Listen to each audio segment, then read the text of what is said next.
Hey, and welcome to the show. I'm Adam, and this is Not Your Father's Board Games. This episode starts our new series of the game Islebound, a game made by the same company as Above and Below. We've added this bonus episode to go over the rules and setup before getting to the actual gameplay. We hope this will help give a better idea of what's going on as we stumble through it ourselves. As always, be sure to subscribe on iTunes, Google Play, or Podbean to hear the upcoming series.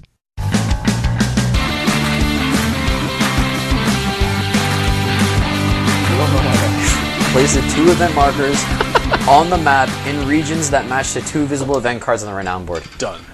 Okay, so... Is that actually done? Yeah. Zillium and Rockslide. Alright, jeez, we're gonna have to... Poor Adam's gonna have to read all that. Yeah, that's Place alright. I've accepted my fate. Copper coins, silver coins, wood tokens, fish tokens, book this probably doesn't matter. Dice off the side of the map? Yeah, doesn't matter. This is the supply. Remaining unused components in the box. What are the sea serpent cards? I don't know. I think we have to...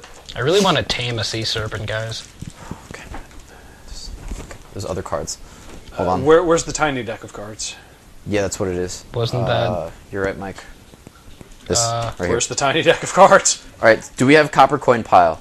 Yes. Yeah. Silver coins. Yes. Wood tokens. Yep. Fish tokens. Yeah. That's a fuck ton of fish, Jesus. Book tokens. That's a lot of fish. Book tokens. Yeah. Sea serpent cards, probably no. No, we don't have sea serpent cards. The Loch Ness Monster. Ah! I think they have to be divided. That looks like a man, not a sea serpent. These are pirate cards, these are sea serpent cards. Hold on, this is... It is both. Then we have the Iker. Man and this is the beast. Iker card. Uh, Or Iker, depending on how you pronounce things. Dice off to the side of the map. Okay, yeah, this is the supply. Alright? That's the stuff. God. You got the stuff. Alright, we'll just agree that if we have to draw from these, we'll shuffle them, but I don't understand why they didn't tell us to shuffle them yet. we're gonna draw from them. I know, but like, I don't get why they didn't say place them somewhere and shuffle them. Dude looks more like a samurai than a pirate. He's a fucking pirate, alright? Relax. He doesn't got the hat. Or a parrot. Alright, Whoa, is that like the boss? we are ready, guys. It's a red Gyarados. That is a red Gyarados. It's the Iker card. The game. It's a red Gyarados. The game. You God damn it, I lost the just game. lost it. It's a Gyarados. I'm going to catch that Gyarados. Yeah, you're gonna catch a magic And card. we are going to dragon dance all over your ass. Hyper beam. Alright, ready? Guys, there's a lot of rules to this game. Starting with the first player, players take turns moving their ships and completing actions. Each turn, a player must move at least one space and complete one action. Where do we move? Your ships fucking move. Relax. Players may also To complete... another port. Players may also complete as many free actions as they want before ending their turn. Not necessarily another port. I think it's adjacent tiles as well. A player turn. Move. The first thing a player must do on their turn is move their ship. The player may move up to the speed of their ship indicated on the track at the top right of the player's ship. So your ship is here and there at the same time. Your board kind of Your board is the cross-section of your ship. Exactly. With your homies. Each speed allows a player to move from one region to an adjacent region. A player may not return to the region in which he started on the same turn. Okay. These rules are pretty specific. Seaboards and ports are separated into regions. Each seaboard contains 3 adjacent regions. These are seaboards, these are ports on the ends. Uh-huh. The edges of each seaboard and seaport tile count as boundaries when moving. So I guess you can go from here to there, I think is the idea. Oh, wait, you can do, like, it's a circle? Yeah, Like, okay. I think You the can world is Pac-Man round. You can, I like that. The world is not flat. Let that be, like, if you take nothing else away from this episode, the world is not flat. You can just, I don't want you to stop listening, but you can just stop listening there and just Just take that All to right, the it bank. says something I don't Matter of understand. fact, if you're a flat earther, you can absolutely stop this. The don't light need you. line running through the middle of each seaboard counts as a boundary of regions. The light line? This thing. Do you have to follow that? I don't get it. If each player's ship ends its movement in a region occupied by another ship, the player must exhaust one of their crew with the administrative symbol. So your administrative crew have to work to make sure your ships don't, I don't know, destroy each other. Not getting pillaged? To exhaust a crew, the player moves the crew token from on deck on their shipboard to below deck. Oh, this is 100% above and below. Where have we heard this before? Beds, anybody? Which is Look at all the beds on the board. the area with hammocks below deck. Yep. If the player look at that, cannot, there's if the player cannot do this, they cannot end their movement in a region occupied by another ship. That's important. Okay. A player may, however, move through a region occupied by another ship as long as they don't end their movement there. That's the move turn. And everyone gets a move turn. Pretty basic, actually. Example, it is Tom's turn. His ship has a speed of 2. He moves his ship from his seaport to Sun's Rest. Or is Sun Rest on here? He's here. He goes here. And then moves from Sun Rests to Underval. He cannot move further because he's moved 2 spaces, which is the speed of his ship. Actions. After moving, the player may perform 1 action and any number of free actions. They may perform the actions and free actions in any order. When the player has finished taking their free actions, they declare that their turn is over. Action number 1, visit. The player may visit the town in the region where the ship is located and complete the action listed on the wooden sign. Which is all of that. Yes. The player must pay an entry cost if they do not own the town. Entry cost is listed on the brown banner hanging below the right half of the island's name placard. So this is a triangle symbol, entry cost. This is a triangle and a Page. page, entry cost. Here's a person and a triangle symbol, entry cost. Is that a person? I don't know what it is. It looks like a crew member. Looks like you exhaust a crew member and pay some money. From where I'm looking, it looks like a floppy disk. Because why not floppy disks during pirate times? Morlim. Okay, now it looks like a person, and now it's a floppy disk. Morlim and 1 copper coin. It looks like most of what you'll be paying is copper coins to interact with the town. Occasionally, 1 extra thing. Alright? Do you have to be a pirate hooker to get in or out of these towns? Only if you want to. If Don't give me that look! If the entry cost lists a coin, the player must pay 1 coin and place it on the treasure map on the renown board. Here. Oh, okay, so all your entry fees become a communal treasure hunt. Maybe. That's We don't know that yet. That's what it sounds like. Note. There's a treasure map. There's a treasure map. Only coin entry costs are ever paid to the treasure map on the renown board, and only when the town is neutral, unowned by any player. Any other time that a player has to pay coins, they are paid to the supply or to an opponent. So if the town is not neutral, for example, if I own the town and you want to go into my town... So instead of paying the treasure map, I pay you.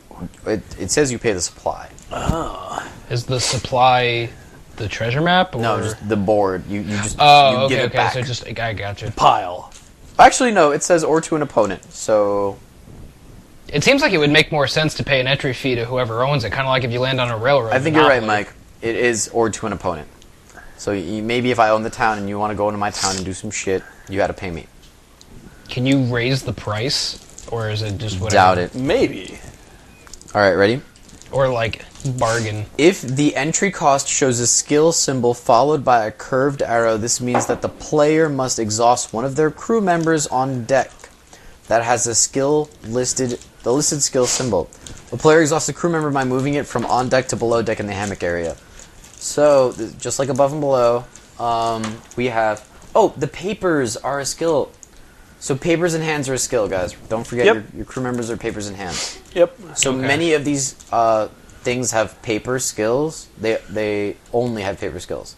Is hand just like general laborer, or? I think it's a different part of the game. Oh, okay. So there's 1, 2, 3 papers right now in play that you can exhaust your crew members to visit a town. Some entry costs simply show a crew symbol followed by a curved arrow, like Morlim, which Mike was talking about, the floppy disk. In this case, Very floppy. the player must exhaust any one of their crew members. The player may choose which active crew member is exhausted for this purpose. Floppy disk, any crew member gets exhausted, done. Okay. To visit.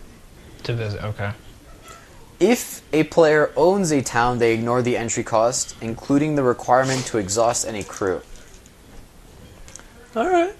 If a player visits a town that an opponent controls, they give the coin entry cost to the opponent instead of to the treasure map. If required, they still exhaust a crew member as normal. Okay. Island town actions are detailed in the Island town actions on page 15. So, Island town actions are the top part, or whatever. Entry cost, blah blah blah, this, that, you probably understood. It's the bottom picture. Yep. It's pretty straightforward. I think because we played above and below, Yeah. we'll have a better time understanding what's going on. Yep. It honestly doesn't help not really being able to see things, but I'll catch up. Yeah, no shit, you're far away, dude. I know, man. It's the life of the producer. What can I say? I'm far All away right, from that was one of 3 actions we can take. There's 2 other actions. Action number 1, attack. And this is all on the card. It is, actually, you're right. This is all very helpful to have. Attack. The player may choose to attack the island town in the region where their ship is located in order to take control of it. Towns with a red banner, not blue-green, below the name can be attacked. Okay. So there's a fair share of red, blue-green, red and blue-green, blue-green, red. Oh, okay, so that's... Okay, I gotcha. The number on the banner is the attack strength that the player needs to meet or exceed in order to take control of the town. The player must use pirate cards and or sea serpent cards to attack the town. First, the player chooses a number of pirates and or sea serpents they own and places them off to the side to show that this is like going to the cave. Wait, how do you get a sea serpent? Shenanigans. We'll get there. Maybe you get it through diplomacy. We're going through the rule book. You gotta be a... Negotiate with the sea serpent. Yeah, what do you see, sir? We're almost done. You bribe it with fish. That actually makes sense. That too. We're making good headway, guys. And places them off to the side to show that this is the group that will be attacking the town. The player must use at least 1 pirate or sea serpent to attack. You then roll 1 die for each pirate and each sea serpent in the attack. The dice are rolled all at once. Player may then decide where to place each die. That's cool. Ah. So you roll a group of die, and then you can place each die based on who's attacking. So you can benefit whoever while Okay. Each pirate sea serpent can hold 1 die. The dice represent they dictate the total attack strength, and the pirate or sea serpent contributes to the attack. Blah blah blah. For example, blah blah blah. If the player places a 3 or 4, blah blah blah. We already understand that because we played the other game. After the player has finished assigning die, if the sum of the attack strength given by all attacking pirates or sea serpents is equal to or higher than the number on the town, you take control of the town. So it can be a 12. Take control of the 12. Okay. If you do not have the attack strength, you may choose to injure crew member. We know this. In order to gain attack strength. To injure crew member, you take them from on deck to below deck. Above or below, you say? You also flip the crew member face down so that the Islebound symbols are hidden to show that they're injured. Oh wow, that's like an above and below. Like, you know, there's 3 whatever. Yeah. You flip them over so they're injured. Okay. Interesting. I prefer. This is a lot of the same game mechanics. After the player has finished assigning dice, if the sum of the attack strength given by all attacking pirates, sea serpents is equal to or higher than the number on the town, the player takes control. Alright, we knew that. Yep. If the player does not have enough attack strength, they may choose to injure crew members. So injuring is different than going below deck. You go below deck and you also flip them. If the player does not have sufficient attack strength and does not wish to injure crew or cannot do so, the player may retreat. To retreat, the player loses one pirate or sea serpent, returning the token to the supply, and reclaims the remaining pirates' sea serpents using the attack. The player may complete additional free actions but may not complete an action again this turn.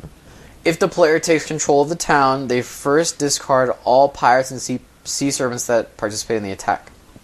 The player then places one of their cubes next to the numbered banner of the town to show they own it. The player also takes an amount of coins equal to the strength number on the banner. Ooh.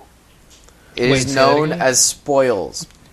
So if you've gotten a 12, you get 12 coins as spoils. Ooh. So the stronger a island port is, the more you stand to gain from conquering it. Awesome.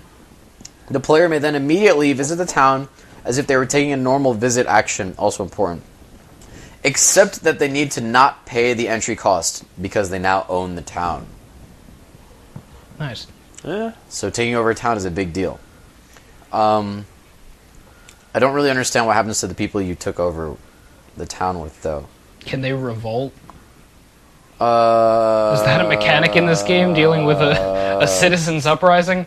You discard all pirates and sea serpents. If the player takes control of the town, they discard all pirates and sea serpents that participate in the attack. You lose all your pirates and your sea serpents if, whoever participates, basically. Attacking a player-owned town. A player may attack a town that is owned by another player, but the attack strength needed to take control of any town controlled by a player is 2 higher than normal. So a 12 town requires 14 attack strength. If the player takes control of a town owned by an opponent, the player returns the opponent's cube and places their own cube there.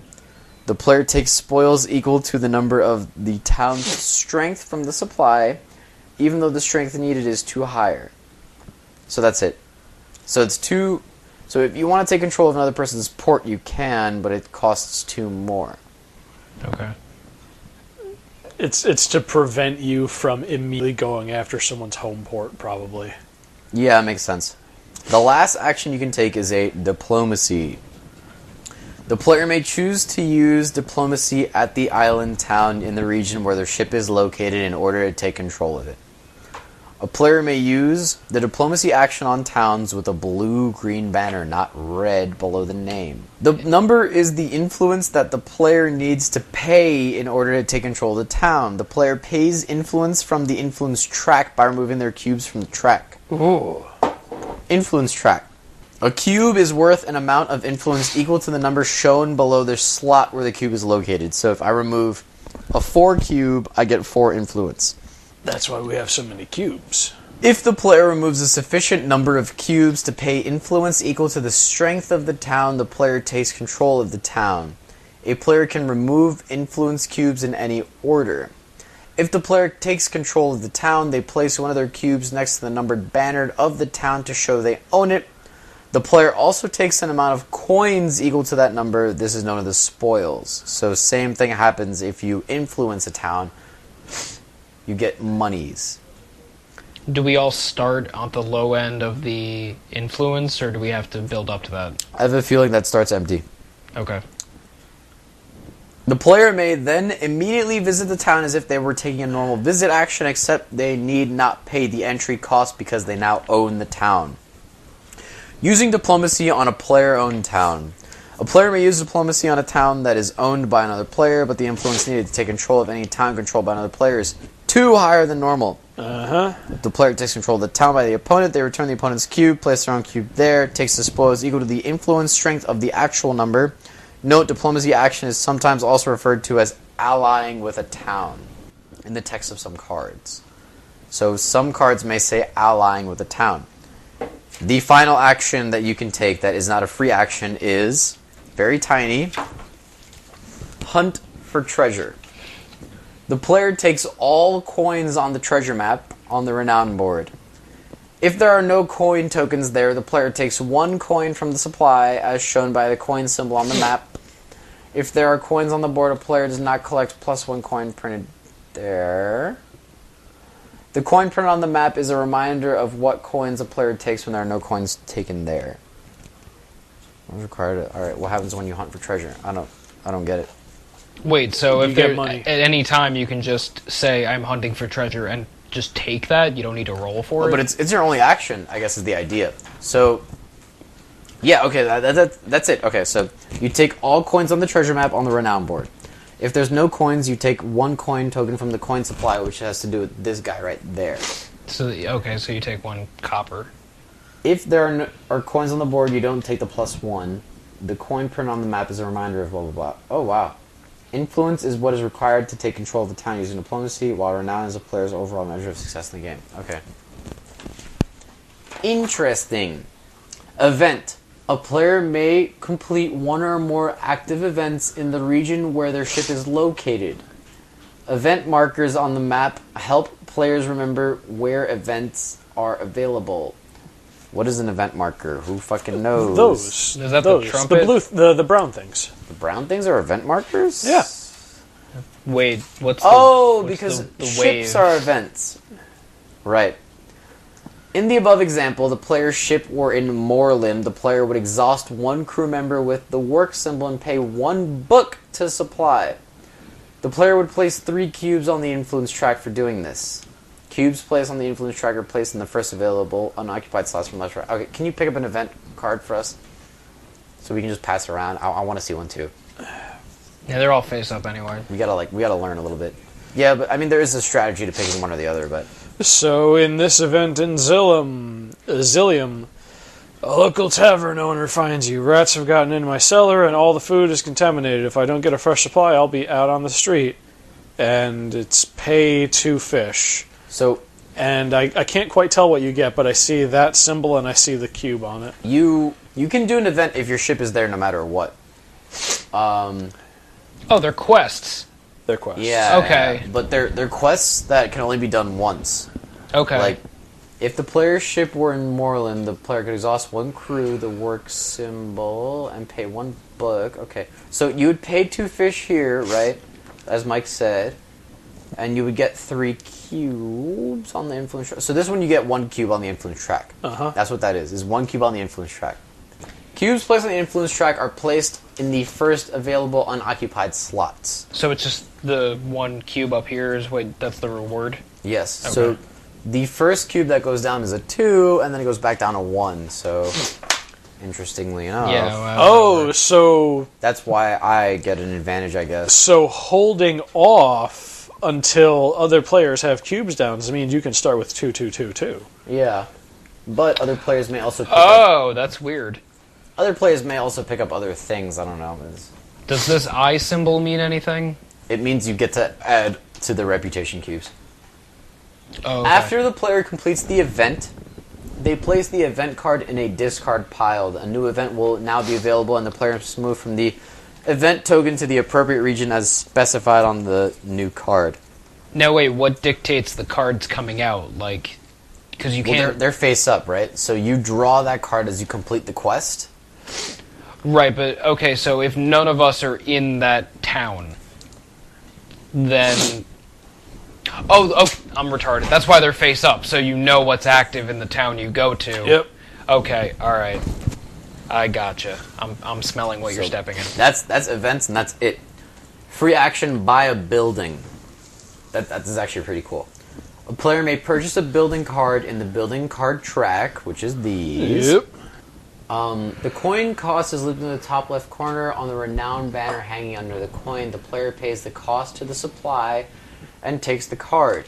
The player places the card next to their shipboard. So you, like above and below, you get it on your shipboard by that.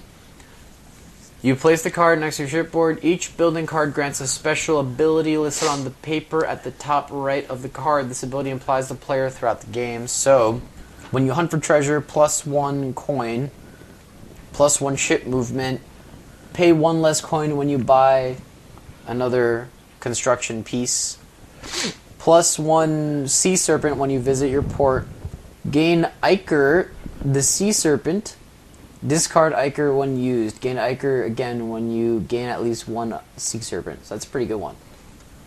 We don't know what the books mean yet. A player can buy more than one building card each turn. At the end of each game, each building card is worth renown equal to the coin cost of the card. That's important to know. Players may always choose to buy the 4th and 5th cards in the building card row. A player may choose to buy the 3rd card in a row if they have at least one book. Oh, okay, so these can always be buyed, but if you have one book, you can get this one. A player may choose to buy the 2nd if you have 2 books, and 3 if you have 3 books. Player need not pay books. They only need to have the books in their possession. Okay. So you need to have 3 books to get that card. Which is why... who gets books? You turn books into squares. I don't know what the fuck that does yet. After purchasing the building, the player should slide cards in the building row to the right until the leftmost slot is open. Draw the top card from the building deck placed, so like above and below, but this is with villagers, but now with buildings. Buildings can also be obtained by building them through the build action by paying wood and or fish. Build action is available when a player visits the town Stratic, described on page 17. Build. I sees it. Game end. That's it. When one player has a certain amount of building cards listed below, this triggers the end of the game. Okay, so it's a bit looser. If playing with 4 players, blah blah blah. If playing with 2 or 3 players, the game end is triggered when one player owns 8 buildings. This game is going to go on for a while. Yes, it is. Holy shit. I think it'll be good. Each player finishes their turn in the current game round until it is the first player's turn. When this happens, starting with the first player, each player gets 1 more turn. When this final round of turns is complete, the game ends. So if Mike finishes, then Adam goes, and then I'll go, and then Mike and Adam get to go 1 more time. Players count up their total renown. The player with the most renown wins. If the players, this is basically above and below, unlimited. I think is the idea. Okay. Yeah, you got what you wanted. Yeah, this is above and below. You got a more open-ended and So forever version of above and below. if we're ready, I'm gonna start. You guys ready? I don't know what's going on.